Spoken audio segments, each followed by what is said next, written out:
Iloilo City LGU liwat ipatawag ang DPWH-ICDEO kag mga contractor tuhoy sa delayed nga mga multi-purpose projects sa syudad. Ini ang gintutukan ni Kim Salinas.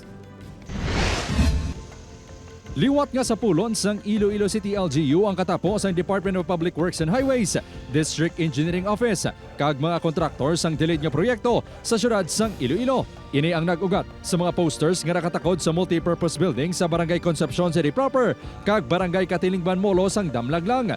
Ginakwestiyon sa karatula ang status sa mga proyekto matapos madugay na ini ginuntatan obra. Sa statement ni Iloilo City Mayor Jared Treñas, gintumod man sini ang paghatag sang DPWH-ICDEO sang update sa Mandurriao Public Market. Paano na bala ang status ini?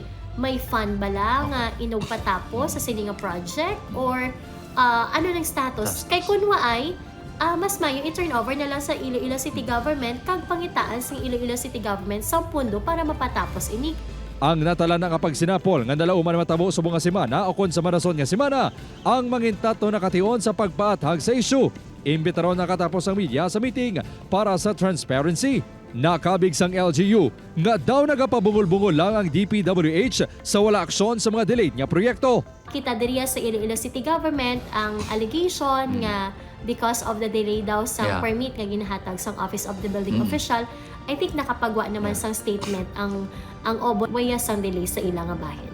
Sa pagpakigangot sang news team sa spokesperson sang DPWH-ICDEO, nagpadala ini sang update sa 19 million pesos nga multi-purpose hall sa Barangay Concepcion City proper. Kagang pondo sa masunod nga phase ang proyekto ang nalakip na sa General Appropriations Act of 2025. Wala man ini sang ginhatag nga update sa iban pa nga delayed nga proyekto. Upod Kermel Porquia, Kim Salinas, 1 Western Visayas.